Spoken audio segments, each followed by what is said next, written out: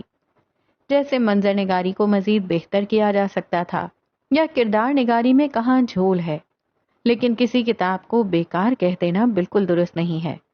ایک لکھاری کے لیے اس کی کتاب دن رات کی محنت کا نچوڑ ہوتی ہے. اگر آپ کو کچھ پسند نہیں آ رہا تو بہتر ہے کہ اسے پڑھنا وہیں چھوڑ دیں یا پھر ایک مہذب طریقے سے مصنف کو اپنی رائے سے آگاہ کریں. پوری کتاب کو ہی سرے سے رد کر دینا مناسب نہیں ہے. لہٰذا میری کتاب پڑھنے کے بعد اگر آپ کو وہ پسند نہ بھی آئے تو گزارش ہے کہ اس کے لیے نامناسب الفاظ استعمال کرنے سے گریز کریں. پڑھنے کے بعد مجھے آپ سب کی رائے کا بے صبری سے انتظار رہتا ہے، اس لیے اپنی قیمتی رائے ضرور دیجیے گا. شکریہ.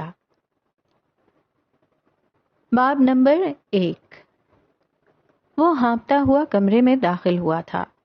ایک ہاتھ سے اس نے اپنی بیوی کا کانپتا ہوا ہاتھ تھام رکھا تھا اور دوسرے ہاتھ سے اپنی 16 سالہ بیٹی کا ہاتھ پکڑ رکھا تھا.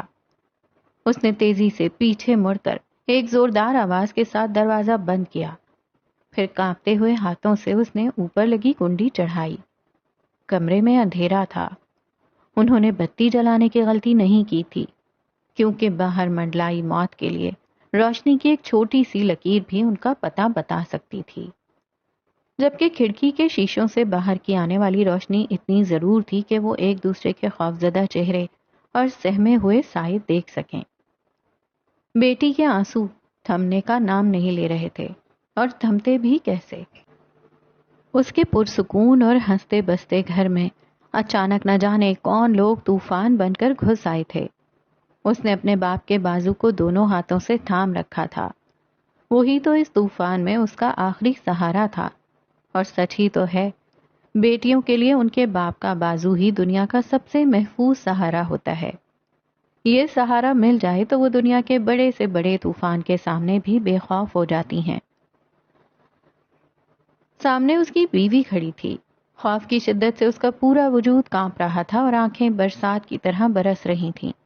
وہ خواب میں بھی نہیں سوچ سکتی تھی کہ ان کا ایک فیصلہ ان کے لیے اتنی بڑی آفت لے آئے گا. اب ہم کیا کریں گے؟ اس نے کانپتی ہوئی دبی دبی آواز میں پوچھا تھا. فکر مت کرو، میں سب سنبھال لوں گا. جب تک میں ہوں تم دونوں کو کچھ نہیں ہوگا، اوکے؟ اس نے تسلی دینی چاہی. ہاں وہ مرد تھا، اسے ہی اپنے اندر کے خوف کو چھپا کر اس مشکل وقت میں اپنی فیملی کے لیے چٹان بننا تھا. کیونکہ اگر وہ کمزور پڑ جاتا تو وہ دونوں تو جیتے جی مر جاتی. ابھی وہ کچھ اور بولنے ہی والا تھا کہ کمرے کے باہر سے دھڑا دھڑ چیزیں ٹوٹنے اور شیشے چٹکنے کی تیز آوازیں سنائی دینے لگیں. کوئی دیوانہ وار دوسرے کمروں کے دروازے پیٹ رہا تھا اور ہر گزرتے سیکنڈ کے ساتھ وہ خوفناک قدم ان کے دروازے کے قریب تر ہوتے جا رہے تھے. بابا، مجھے ڈر لگ رہا ہے. وہ اپنے باپ کا بازو دونوں ہاتھوں سے پکڑے اسے اپنے سینے سے لگائے مسلسل روئے جا رہی تھی. جہانگیر نے ایک نظر اپنی معصوم بیٹی پر ڈالی، پھر اس نے سامنے کھڑی اپنی بیوی جہاں آرا کو دیکھا جو بے بسی سے شوہر کی طرف ہی دیکھ رہی تھیں. پھر وہ گھٹنوں کے بل بیٹی کے سامنے بیٹھا اور اس کا لرزتا ہوا چہرہ اپنے دونوں ہاتھوں کے پیالے میں تھاما. بابا، وہ روتی ہوئی کانپتی آواز میں بس اتنا ہی کہہ سکی تھی. جہانگیر نے دھیرے سے اسے اپنے قریب کیا، اس کی پیشانی پر چوما اور پھر انگوٹھے سے اس کے گالوں پر بہتے آنسوؤں کو صاف کیا. کچھ نہیں ہوگا میری جان، تمہارے بابا ہیں نا یہاں، میں سب سنبھال لوں گا. ابھی وہ بیٹی کو تسلی دے ہی رہا تھا کہ اچانک کمرے کے دروازے پر باہر سے زور زور سے دستک ہونے لگی. ایسا لگ رہا تھا جیسے کوئی اسے توڑنے کی کوشش کر رہا ہے. بابا، وہ خوف کے مارے زور سے چیخی اور فوراً اپنے باپ کے گلے سے لگ گئی. اس کی گرفت سخت تھی، وہ اپنے باپ کو خود سے دور نہیں ہونے دینا چاہتی تھی. جہانگیر فوراً اٹھ کھڑا ہوا. اس نے بیٹی کا ہاتھ پکڑا اور اسے کمرے کے ایک کونے میں رکھی ڈریسنگ ٹیبل کے پاس لے آیا. اس نے تیزی سے ڈریسنگ ٹیبل کی دراز کھولی اور کپ کپاتے ہاتھوں سے چیزیں ادھر ادھر کرتے ہوئے ایک چمکتا ہوا لاکٹ نکالا. وہ چاندی کی چمک والا گول شکل کا ایک خوبصورت لاکٹ تھا جو آگے سے کتاب کی طرح کھلتا تھا. اس نے پیچھے مڑ کر ایک لمحے کے لیے بند دروازے کی طرف دیکھا جو مسلسل کوئی توڑنے کی کوشش میں تھا، اور پھر جھک کر وہ نازک زنجیر بیٹی کے گلے میں پہنا دی۔ اسے ہمیشہ سنبھال کر رکھنا، اپنی جان سے زیادہ عزیز رکھنا، اسے کبھی اپنے سے دور مت ہونے دینا، سمجھو یہ تمہارے باپ کا تحفہ ہے۔ 2 دن بعد اس کی بیٹی کی سالگرہ تھی، وہ شاید تب تک اسے اس کا یہ تحفہ نہ دے سکے۔ پھر اس کا گال چوما اور دوبارہ اس کا ہاتھ تھاما، پھر اسے کمرے کی بڑی لکڑی کی الماری کی طرف لے گیا۔ اس نے الماری کا بڑا دروازہ کھولا اور جلدی سے بیٹی کو اس کے اندر بیٹھنے کا اشارہ کیا۔ جب تک میں خود آ کر یہ دروازہ نہ کھولوں، تم نے کسی بھی صورت باہر قدم نہیں نکالنا، چاہے کچھ بھی ہو جائے، آواز بھی نہیں نکالنی، ٹھیک ہے؟ اس نے جلدی میں مگر بے حد نرمی سے دونوں ہاتھوں سے اپنی بیٹی کے آنسو پوچھتے ہوئے کہا تھا۔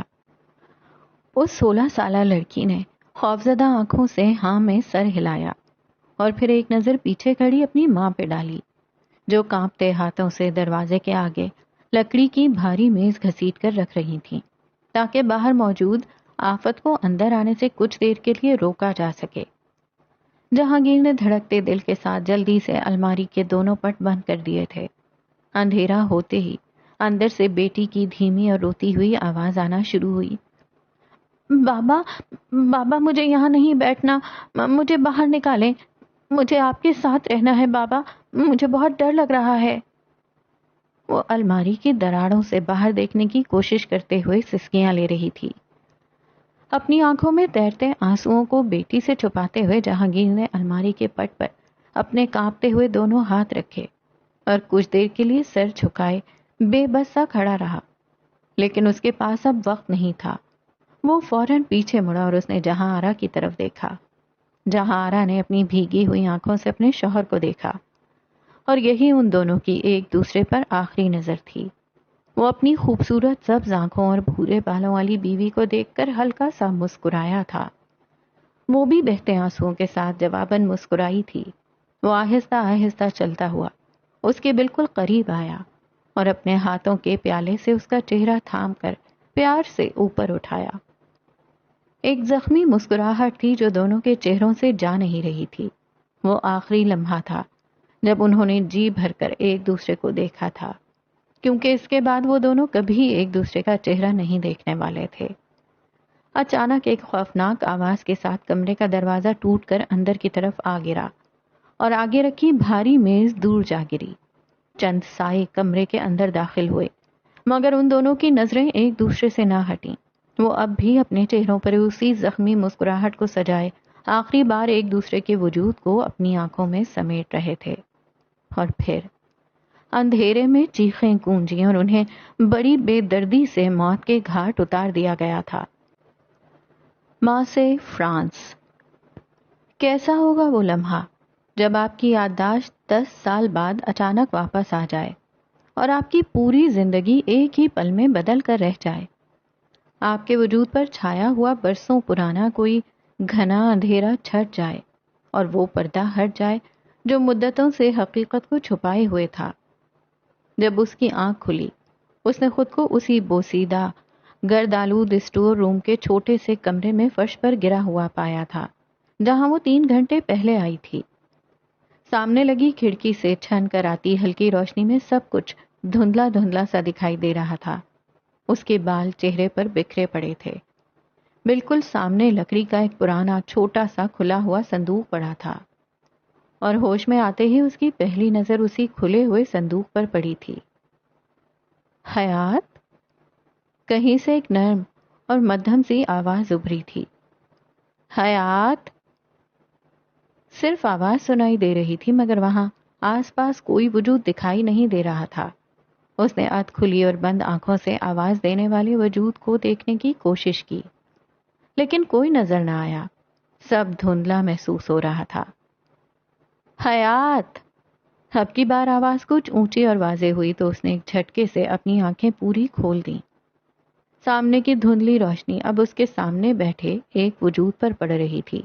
وہ اس کے چہرے پر جھکے نہ جانے کتنی دیر سے اسے آوازیں دے رہی تھی۔ کچھ لمحے وہ اپنے چہرے پر جھکے اس وجود کے چہرے کو دیکھتی رہی، اور پھر اس نے خود کو سنبھالا۔ اپنی کوہنیوں کا سہارا لے کر دھیرے سے اٹھی اور فرش پر بیٹھ گئی۔ اس کی آنکھیں اب بھی آدھی بند اور آدھی کھلی تھیں۔ کتنی دیر سے یہاں لیٹی ہوئی ہو؟ کب سے تمہیں اٹھا رہی ہوں؟ حیات نے آنکھیں جھپکتے ہوئے اسے دیکھا۔ گھٹنوں سے نیچے تک جاتے سیاہ ریشمی بال اس لڑکی کے کندھوں اور بازوؤں کے گرد آگے کو بکھرے ہوئے تھے۔ دبلی پتلی اور لمبے قد کی مالک وہ لڑکی نہایت نفیس نقش و نگار رکھتی تھی۔ دودھیا رنگت والے چہرے پر پریشانی صاف دکھائی دے رہی تھی، جبکہ بار بار اس کی نظریں حیات کے چہرے کا جائزہ لے رہی تھیں۔ پھر اس کی نظر حیات کے ہاتھ میں پکڑی ہوئی ڈائری پر جا ٹھہری۔ حیات کو اس وقت اپنا مضافات نظر بالکل دھندلا محسوس ہو رہا تھا۔ اس نے اپنے ہاتھ کی 2 انگلیوں سے آنکھوں کو اچھی طرح ملا اور ہاتھ ہٹایا، مگر سامنے بیٹھی فکر مند لڑکی اب بھی دھندلی نظر آ رہی تھی۔ میں کتنی دیر سے یہاں ہوں؟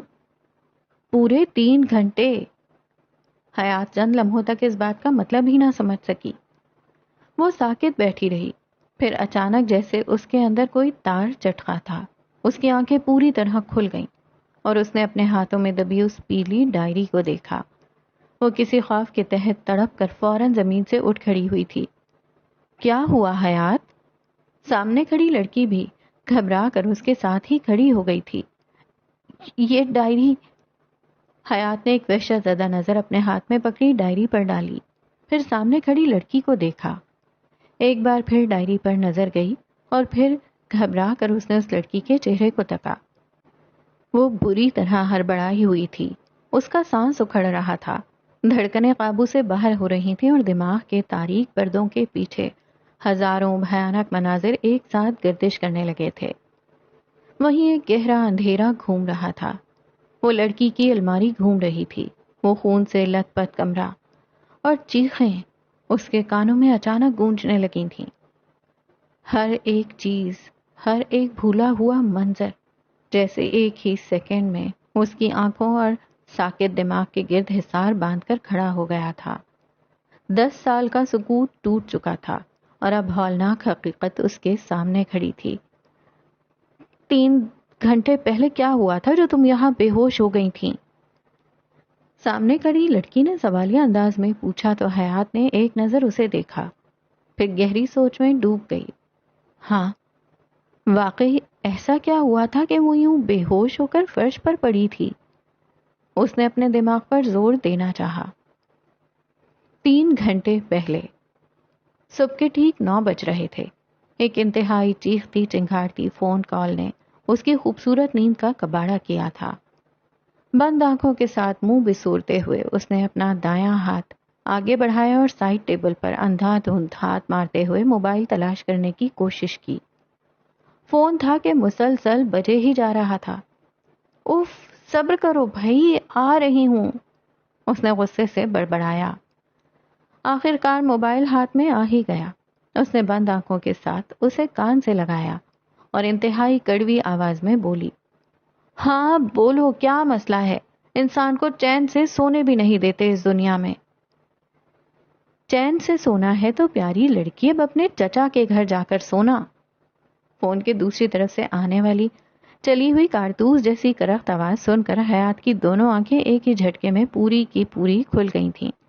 وہ اسپرنگ کی طرح بستر پر اٹھ کر بیٹھی۔ کون؟ اس نے تھوک نگلتے ہوئے پوچھا۔ واہ، کرایہ نہ دو، فون نہ اٹھاؤ اور پھر پوچھو کون؟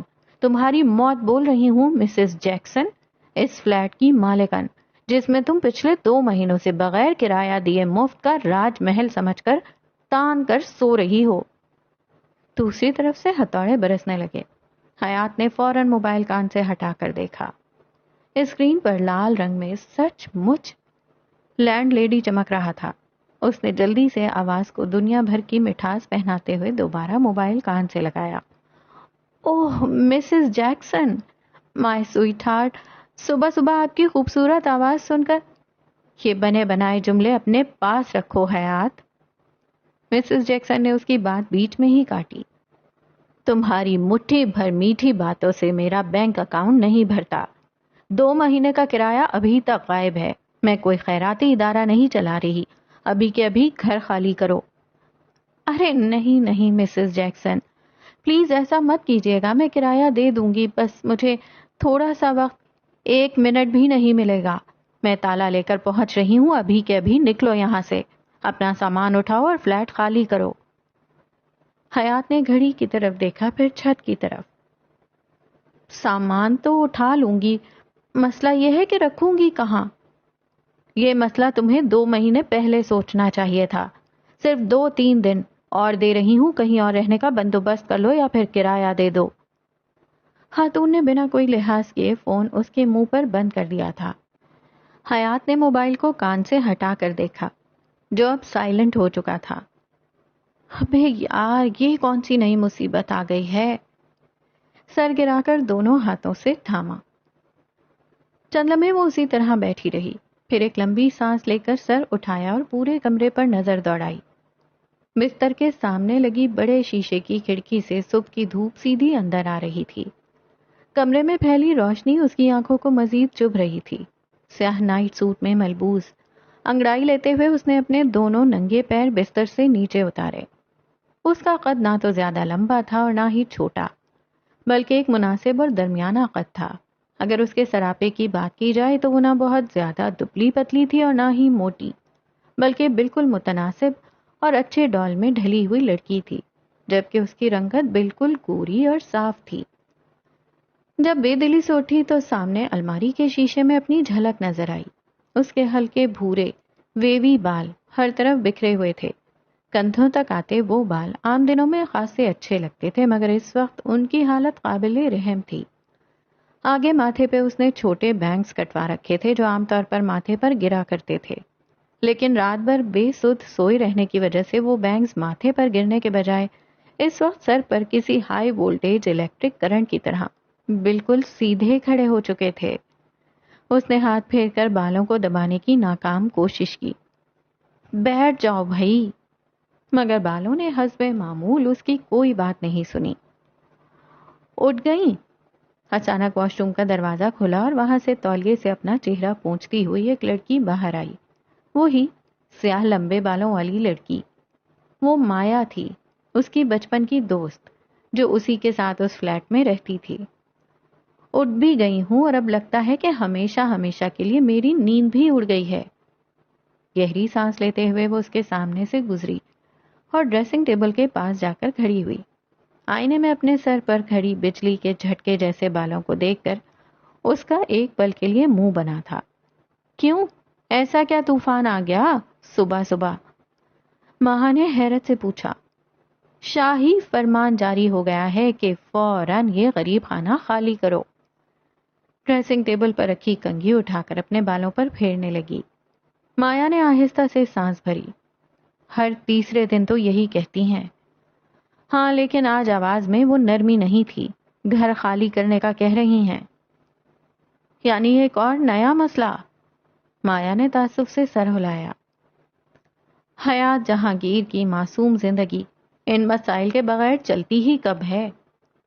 حیات نے کنگھی میز پر رکھی، پھر اس کی نظر اپنے گلے میں پڑے اس لاکٹ پر جا ٹھہری۔ بے اختیار اس کے ہونٹوں پر ایک ہلکی سی مسکراہٹ ابھری تھی۔ یہ لاکٹ صرف ایک زیور نہیں تھا، یہ اس کی پہچان تھا، اس کی زندگی کا وہ حصہ جسے اس نے کبھی خود سے الگ نہیں کیا تھا۔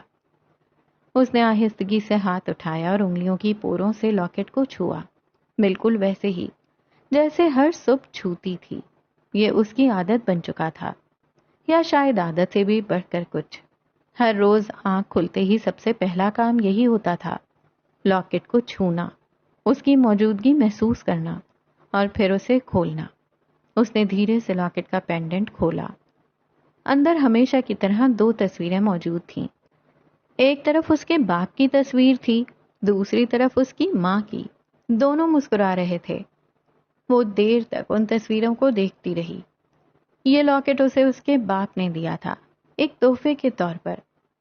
کب دیا تھا وہ بھول چکی تھی، شاید بچپن میں، شاید کسی سالگرہ پر، اسے کچھ یاد نہیں تھا، مگر ایک بات وہ کبھی نہیں بھولی تھی، یہ اس کے باپ کی آخری نشانی تھی، اور شاید اسی لیے دنیا کی ہر چیز کھو جانے کے باوجود وہ اسے کبھی خود سے دور نہیں کر سکی تھی۔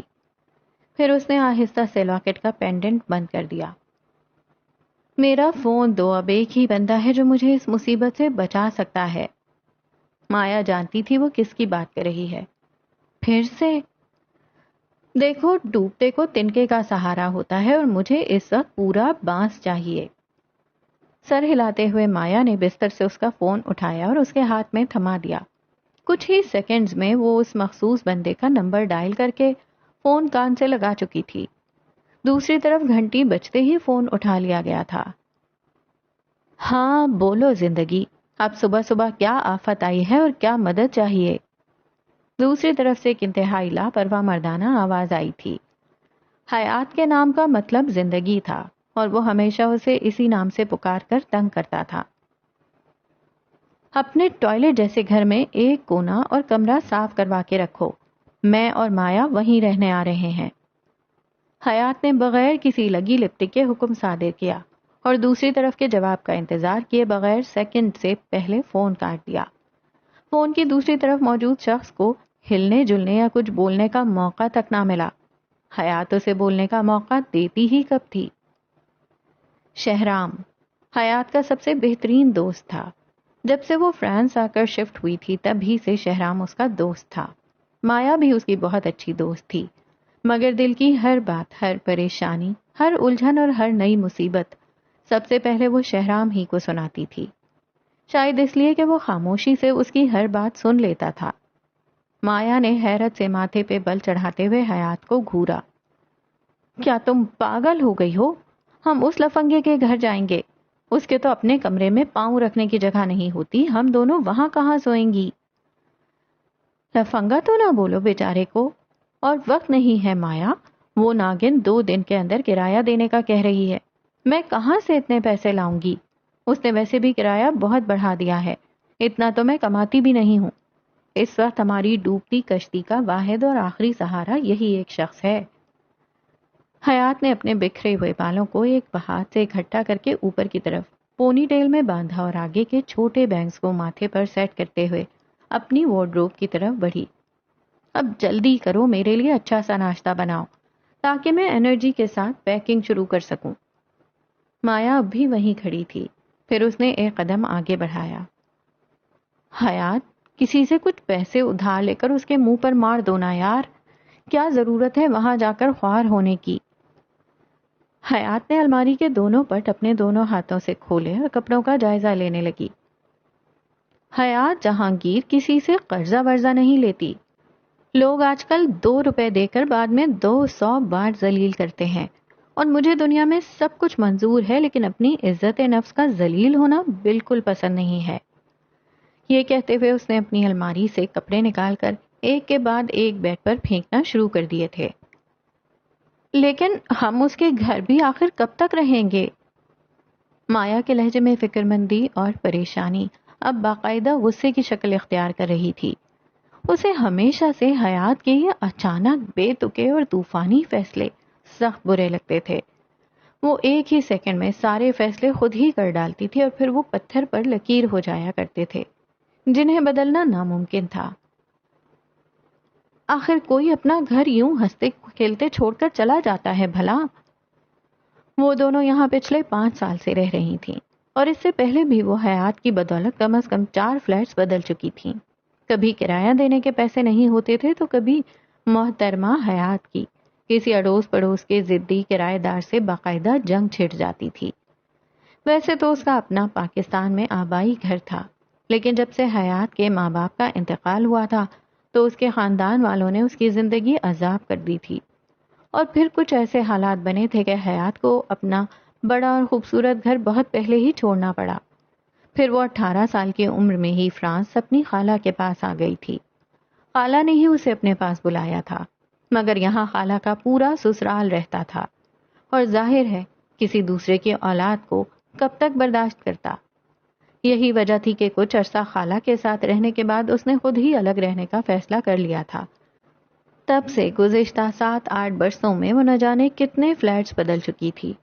اپنے اخراجات پورے کرنے کے لیے اس نے کسی پر بوجھ بننے کے بجائے فری لانسنگ شروع کر دی تھی۔ وہ مختلف آن لائن پروجیکٹس پر کام کرتی تھی، دن رات محنت کر کے خود کماتی اور اسی کمائی سے اپنا کرایہ، بل اور باقی تمام ضروری اخراجات پورے کرتی تھی۔ اپنی زندگی کی ہر چھوٹی بڑی ضرورت اس نے اپنے ہی بلبوتے پر پوری کرنا سیکھ لیا تھا۔ مگر فری لانسنگ میں آمدنی کبھی ایک جیسی نہیں رہتی، کبھی ایک ساتھ کئی پروجیکٹس مل جاتے تو کبھی ہفتوں کوئی کام نصیب نہ ہوتا، اور پچھلے 2 مہینوں میں ایک بھی ڈھنگ کا پروجیکٹ نہیں ملا تھا۔ جو تھوڑی بہت بچت تھی وہ بھی آہستہ آہستہ ختم ہو چکی تھی، اور اوپر سے مالک مکان نے کرایہ بھی بڑھا دیا تھا، اس لیے 2 مہینوں سے فلیٹ کا کرایہ ادا نہیں ہو سکا تھا۔ اب اس فلیٹ میں صرف ایک بیڈ روم تھا اور ایک ہی کچن، اوپر سے گیس اور پانی کا آنا بھی عید کے چاند جیسا ہی تھا، لیکن مجبوری تھی، اب گزارا تو یہی کرنا تھا۔ میں اس کا بھی کوئی نہ کوئی بندوبست کر لوں گی، کچھ دن وہاں ڈیرا جمائیں گے، تب تک میں کوئی ڈھنگ کی جاب ڈھونڈ لوں گی، پھر ہم کوئی اچھا سا فلیٹ کرائے پر لے لیں گے۔ حیات نے بڑی معصومیت سے تسلی دینی چاہی، جیسے فلیٹ تو گلی کے کونے پر مفت بٹ رہے ہوں۔ لیکن ہم اس مچھردانی جیسے چھوٹے سے گھر میں اس کے ساتھ کیسے رہیں گے؟ کس نے کہا ہم اس کے ساتھ رہیں گے؟ مایا نے بھونچکا ہو کر اسے دیکھا۔ تو پھر وہ غریب کہاں رہے گا؟ یہ سب بات کی باتیں ہیں، وقت آنے پر دیکھ لیں گے کہ اسے کس کونے میں فٹ کرنا ہے یا گھر سے باہر نکالنا ہے۔ ویسے بھی امیر بزنس مین کا بیٹا ہے، آلریڈی اس کا عالی شان بنگلہ ہے، کچھ دنوں کے لیے وہاں رہ لے گا۔ اب تم زیادہ تفتیش نہ کرو، جاؤ اور میرے لیے کڑک چائے اور پراٹھا بناؤ، مجھے پیکنگ کرنی ہے۔ اس نے دوبارہ الماری میں سر دے دیا۔ مایا ایک لمبی آہ بھرتی ہوئی کچن کی طرف بڑھ گئی تھی، یہ اچھے سے جانتے ہوئے کہ حیات جہانگیر کے سامنے بولنا دیوار سے سر ٹکرانے کے برابر ہے۔ کچھ ہی منٹوں بعد جب مایا کچن میں حیات کے لیے ناشتہ بنانے چلی گئی تھی تو حیات فلیٹ کے کونے میں بنے ایک انتہائی تنگ اور چھوٹے سے اسٹور روم کے اندر گھس چکی تھی۔ وہ وہاں پڑا اپنا سارا پرانا سامان باہر نکال رہی تھی۔ ان سب چیزوں میں حیات کا اپنا سامان تو بہت کم تھا، زیادہ تر اس کے ماں باپ کی نشانیاں تھیں جنہیں وہ اپنا پرانا پاکستان والا گھر چھوڑتے وقت بڑے بکسوں میں بند کر کے اپنے ساتھ لے آئی تھی۔ اس کے بعد اس نے جتنے بھی فلیٹ بدلے، یہ بھاری بکسے سائے کی طرح اس کے ساتھ ہی سفر کرتے رہے تھے، لیکن اسے کبھی اتنی فرصت یا ہمت نہیں ملی تھی کہ وہ انہیں کھول کر دیکھتی۔ کافی سال بعد آج اس نے انہیں ہاتھ لگایا تھا۔ اب وہ اسی اسٹور روم کے چھوٹے سے دروازے کی چوکھٹ پہ فرش پر بیٹھی تھی۔ اس کی پشت اسٹور روم کے اندھیرے حصے کی طرف تھی اور رخ روشن حصے کی طرف تھا۔ اس کے سامنے کپڑوں کا ایک پرانا بڑا سا خاکی رنگ کا سوٹ کیس کھلا پڑا تھا۔ اس کے ساتھ ہی 2 اور سوٹ کیس کھلے ہوئے تھے جن کا سارا سامان باہر نکال کر پورے گھر کے فرش پر بری طرح پھیل چکا تھا۔ یہ آخری سوٹ کیس تھا جو اب اس کے سامنے کھلا پڑا تھا۔ وہ انتہائی مصروف انداز میں اپنا چہرہ جھکائے اس آخری سوٹ کیس کے اندرونی خانوں میں بڑی بے چینی سے کچھ تلاش کر رہی تھی۔ اس سوٹ کیس کے اندر اس کی ماں کا ذاتی سامان تھا، اس کی ماں کے بچپن کی کچھ پیلی پڑتی ہوئی تصویریں، ان کا پرانا موبائل فون، ان کا چمڑے کا پرس اور ایسی ہی بے شمار چھوٹی بڑی چیزیں جو حیات نے اپنی جان سے زیادہ سنبھال کر رکھی ہوئی تھیں۔ مگر اس وقت اس کی توجہ اس سامان پر نہیں تھی، وہ تو کسی اور ہی خاص چیز کو ڈھونڈنے کے جنون میں مبتلا تھی۔ وہ اسٹور روم کے اندھیرے کونے میں پڑی لکڑی کے اس چھوٹے سے ڈبے کی چابی ڈھونڈ رہی تھی۔ آج نہ جانے کیوں اس کے دل نے شدید اصرار کیا تھا کہ وہ دیکھے کہ آخر اس بند لکڑی کے ڈبے کے اندر کیا چھپا ہے۔ ان سوٹ کیسز کو تو وہ اپنی زندگی میں 2-3 بار پہلے بھی کھول چکی تھی، لیکن یہ چھوٹا لکڑی کا ڈبہ اس سے آج تک کبھی نہیں کھلا تھا۔ اب اگر وہ ڈبہ اس کے پاس تھا تو یہ یقینی تھا کہ اس کی چابی بھی اسی پرانے سامان میں کہیں نہ کہیں ضرور چھپی ہوگی، اور اس کی تلاش آخرکار رنگ لے آئی تھی۔ اسے چابی مل چکی تھی۔ وہ چابی اس کی ماں کے پرانے پرس کی اندرونی پوشیدہ زپ کے اندر ایک چھوٹے سے ریشمی لال رنگ کے مخملی پاؤچ میں نہایت حفاظت سے رکھی گئی تھی۔ وہ چند لمحے چہرے پر ایک مسکراہٹ سجائے اس پیتل کی چمکدار چابی کو اپنے دائیں ہاتھ کے انگوٹھے اور شہادت کی انگلی کی درمیانی چٹکی میں پکڑے ہوئے اپنی آنکھوں کے سامنے کیے روشنی میں گھما کر دیکھتی رہی۔ پھر وہ تیزی سے فرش سے اٹھی، اس کے قدم چیتے کی طرح اسٹور روم کے کونے کی طرف بڑھے جہاں وہ لکڑی کا پرانا ڈبہ دھول مٹی میں دبا رکھا تھا۔ اس نے دھڑکتے دل کے ساتھ چابی تالے کے سوراخ میں ڈالی اور اسے دائیں طرف گھمایا۔ ایک دھیمی سی کلک کی آواز کے ساتھ تالا کھلا اور اس نے ڈبے کا ڈھکن اوپر اٹھا دیا۔ جب اس نے ڈبہ کھولا تو ایک لمحے کے لیے حیرت سے اس کی آنکھیں پھٹی کی پھٹی رہ گئیں۔ اسے لگا تھا کہ اس کے اندر اس کی ماں کا کوئی زیور یا باپ کی پرانی گھڑی جیسا کوئی ذاتی سامان ہوگا، لیکن وہ یہ دیکھ کر بری طرح حیران رہ گئی تھی کہ اندر ایسا کچھ بھی نہیں تھا، بلکہ اس ڈبے کے اندر 3 کھلے ہوئے خانے بنے تھے۔ سب سے پہلے خانے میں کمپنی کے کچھ ایوارڈز، کانفرنس بیجز، ان کے آفس کی چند پرانی تصاویر اور ایک فریم میں سجا ہوا کمپنی کا تعریفی سرٹیفکیٹ رکھا ہوا تھا۔ آخر یہ سب کیا تھا؟ یہ کس چیز کی کمپنی تھی؟ کیا اس کے ماں باپ واقعی کسی ایسی جگہ نوکری کرتے تھے جس کا اس نے اپنی زندگی کے ان سالوں میں کبھی تذکرہ تک نہیں سنا تھا؟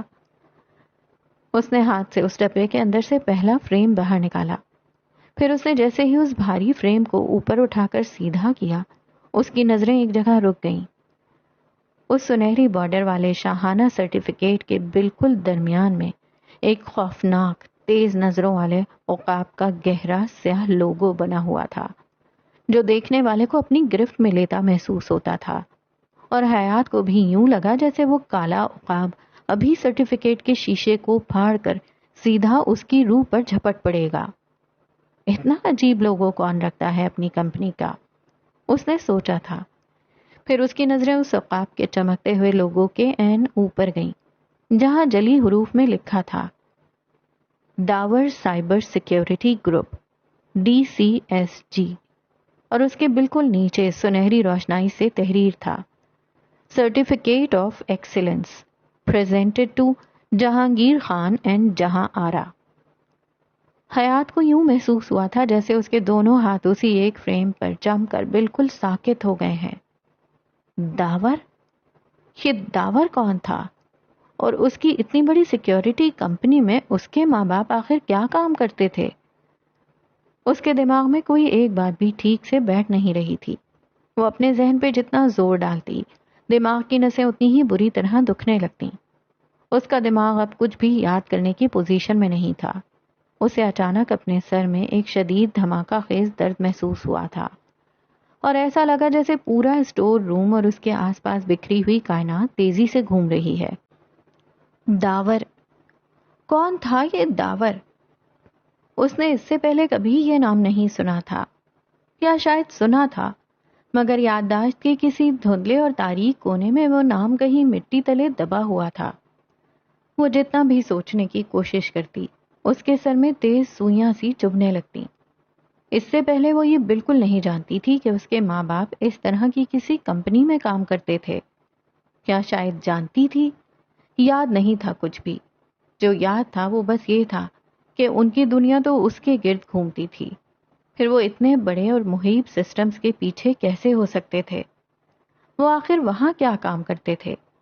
ایسا کیا تھا جو انہوں نے اپنی بیٹی سے ہمیشہ چھپا کر رکھا تھا؟ حیات نے ایک گہرا سانس لیا اور اس بھاری فریم کو دھڑکتے دل کے ساتھ ایک طرف رکھا۔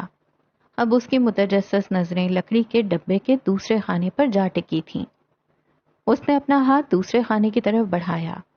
وہاں کاغذات کا ایک چھوٹا سا پلندہ اور کچھ عجیب سی چیزیں رکھی ہوئی تھیں۔ اس نے انہیں ایک ایک کر کے باہر نکالنا شروع کر دیا تھا۔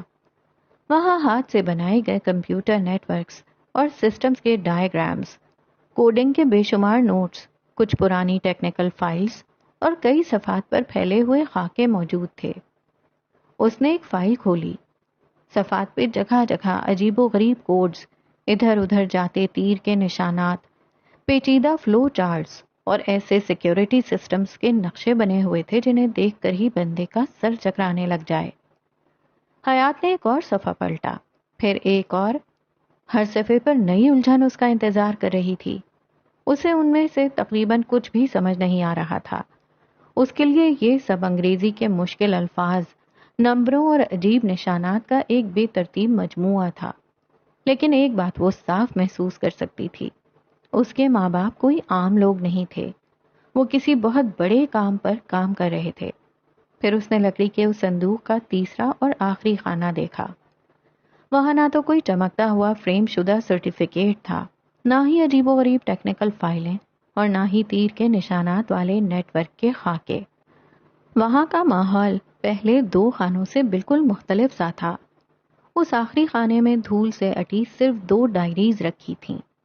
حیات نے ان میں سے بھورے رنگ کے کور والی ڈائری اٹھائی۔ اس نے دھڑکتے دل کے ساتھ اسے کھولا۔ پہلے صفحے پہ صاف لفظوں میں لکھا ہوا تھا، ذاتی ڈائری۔ حیات کی نظریں چند لمحوں تک انہی لفظوں پہ جمی رہیں۔ یہ اس کے باپ کی رائٹنگ تھی۔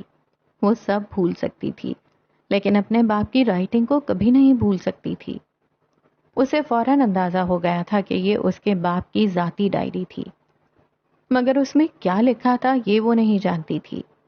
اس نے بے اختیار اگلا صفحہ پلٹا اور پڑھنا شروع کر دیا، اور یہی وہ لمحہ تھا جہاں سے سب کچھ شروع ہوا تھا۔ اس ڈائری کے صفحات میں چھپا ہوا سچ اس کی پوری زندگی بدل دینے والا تھا۔ اسے نہیں معلوم تھا کہ اگلے چند منٹوں میں وہ ایسی حقیقت جاننے والی ہے جو 10 سال سے اس کے دماغ کے کسی اندھیرے کونے میں دفن پڑی تھی۔ ڈائری پڑھنے کے بعد اس کا سر اس شدت سے چکرا گیا تھا جیسے ابھی پھٹ کر 2 ٹکڑے ہو جائے گا، اور پھر وہ اگلے 3 گھنٹے تک بے ہوش پائی گئی تھی۔ پورے 3 گھنٹے بعد وہ اپنے فلیٹ کے پرانے صوفے پر انتہائی بے چین حالت میں بیٹھی تھی۔ اس کے دونوں گھٹنوں پر لیپ ٹاپ رکھا ہوا تھا اور اس کی انگلیاں پاگلوں کی طرح کی بورڈز کے بٹنوں پر چل رہی تھیں۔ سامنے مایا کھڑی تھی، جو حیرت اور فکر کے مارے کبھی ناخن چباتی تو کبھی کمرے میں چکر کاٹتی۔ حیات نے ہوش میں آنے کے بعد سے اب تک مایا کو کچھ بھی نہیں بتایا تھا، جس کی وجہ سے مایا کی بے چینی اب حد سے بڑھ رہی تھی۔ حیات، تم آخر کر کیا رہی ہو؟ وہ چلتی ہوئی اس کے بالکل ساتھ آ کر صوفے پر بیٹھی۔ اس نے حیات کے بے چین چہرے کو دیکھا اور پھر لیپ ٹاپ کی چمکتی اسکرین پر ایک نظر ڈالی۔ سرچ بار میں موٹے حروف میں لکھا تھا، داور سائبر سیکیورٹی گروپ، DCSG۔ اور جیسے ہی حیات نے انٹر کا بٹن دبایا، اسکرین پر داور درانی نامی شخص کی بے شمار تصاویر اور اس کی زندگی سے متعلق طویل تفصیلات یکے بعد دیگرے کھلنے لگی تھیں۔ صفحے کے اوپر سب سے پہلے کمپنی کا نام نمایاں تھا، اور اس نام کے عین اوپر وہی سیاہ عقاب بنا ہوا تھا، وہی عقاب جسے وہ چند لمحے پہلے سرٹیفکیٹ پر دیکھ چکی تھی۔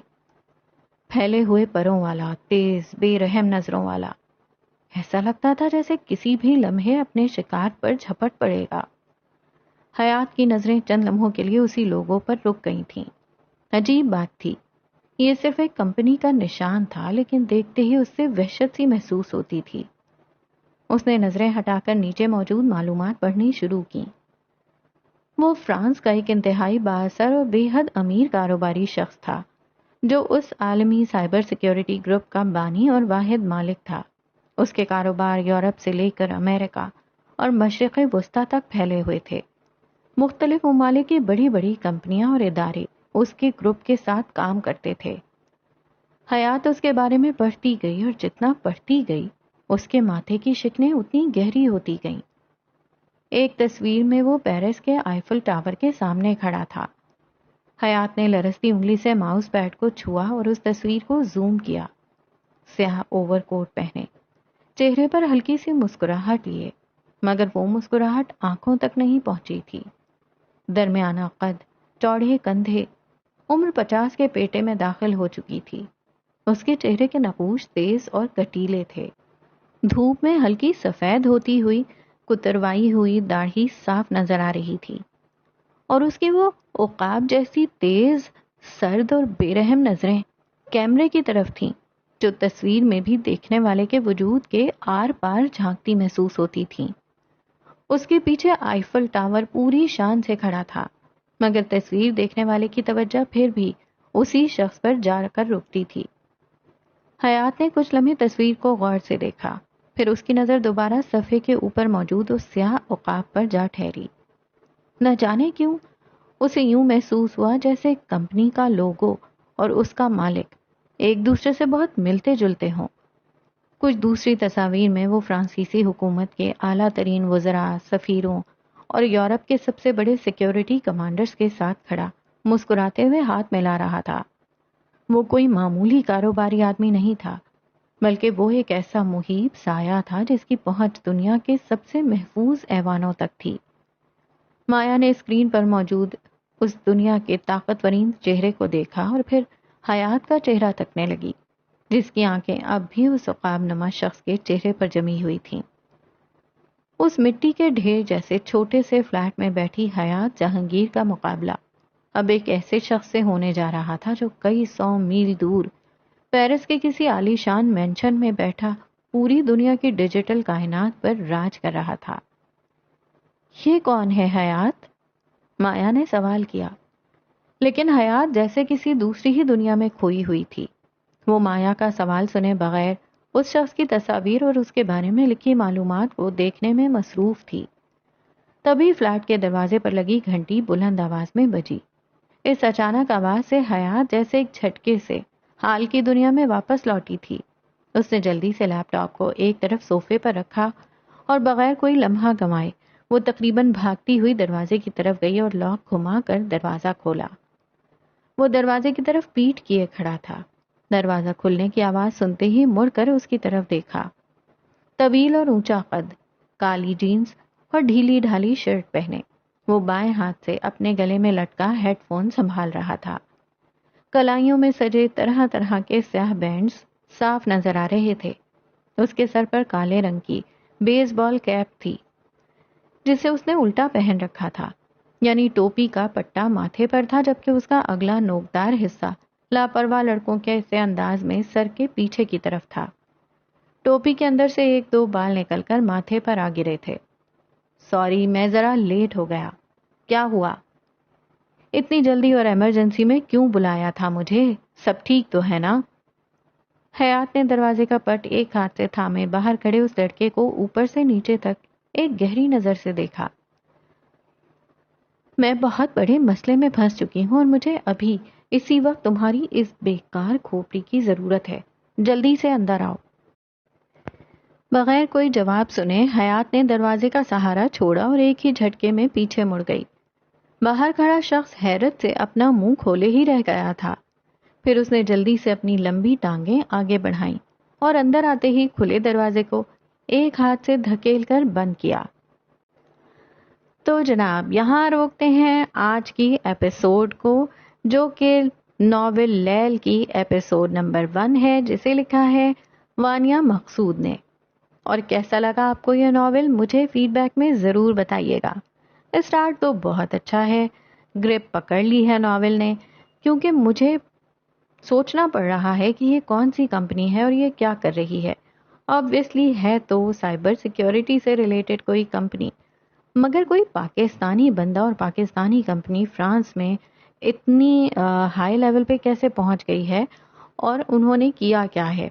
حیات کے والدین اس کمپنی میں کیا کام کرتے تھے اور دونوں کام کرتے تھے وہاں پہ، تو وہ کیا کام کرتے تھے، کیا ایسے راز تھے جو ان کے ہاتھ لگے جو وہ کمپنی ان کے پیچھے پڑ گئی تھی، یا شاید وہ کمپنی نہیں کوئی اور پیچھے پڑا ہو، یہ سب کچھ تو ناول میں ہونا باقی ہے۔ آج تو بس پہلی ہی ایپیسوڈ تھی، تو کیسی لگی ضرور بتائیے گا اور ویٹ کیجیے گا نیکسٹ ایپیسوڈ کا۔ اللہ حافظ۔